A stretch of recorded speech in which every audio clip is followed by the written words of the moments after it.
Well, hello everybody out there in YouTube land. This is amateur artist Mark D. Chandler once again from Manland. And no, this is not going to be one of those crazy, zany videos that I normally do. I was watching Cole Craven Bushcraft. He just posted a video about a first aid kit. And it reminded me of a video that I wanted to do and decided to just go ahead and do it. So Cole Craven, I appreciate you, brother, man. You inspired me to go ahead and get this video shot. Just got off work, low light conditions here, so without explaining a whole lot of detail, let's jump into it. A friend of mine, a true friend of mine that I knew in person from the days back in my high school days after I graduated, the individual went by the name of Tamichi.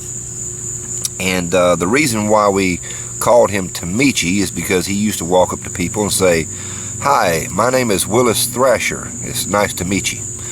And a very, very comical individual. I am very pleasured to have known him for at least, I think, about 2 to 3 months, something of that nature. And this was right after I graduated high school. The one reason why I was drawn to my friend is the fact he was totally blind. And what little time that I spent with him,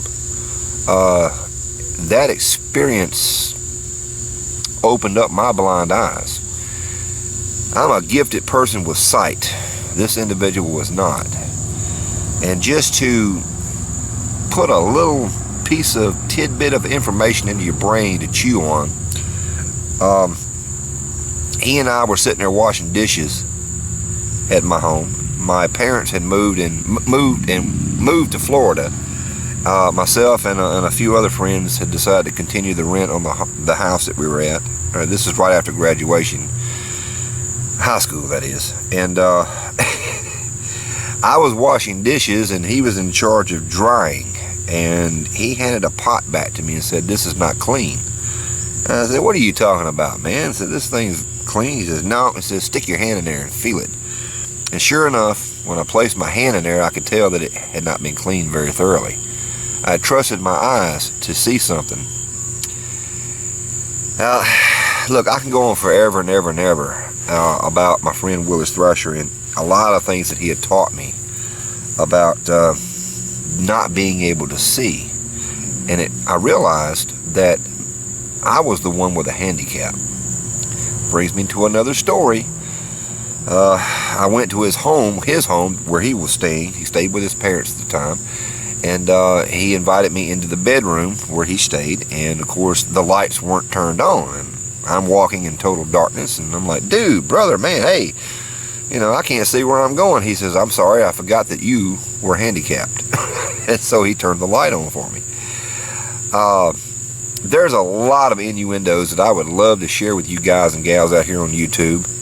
But the reason why I'm making this video is because of my experience with him got me to thinking about a scenario out here in the woods. When you go camping, bushcrafting, hiking, that type of thing, you want to sit there and ask yourself, what happens if you're in a camping area? Let's just say a basic camping area. Not too far away from home or from help, but something happens and you were to instantly lose your sight. Could you even call for help? Imagine that, just for a moment. You're walking along, you stumble on a stick or whatever, and you fall face first into the campfire. Well, that's not a good scenario. First of all, your hair would be burned off, But it does something to your eyes, and you can no longer see. Now, you would hope that, hey, by hollering out help, that would get you attention.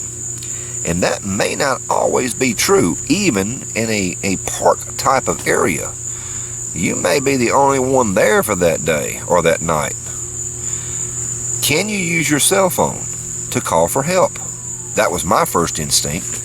Well, let me say something to you. I carry around a standard cell phone like most of everybody else out there that happens to be one of these deals. This is one of those smartphones. There's no external buttons except at the very bottom, and they're not buttons that you can feel.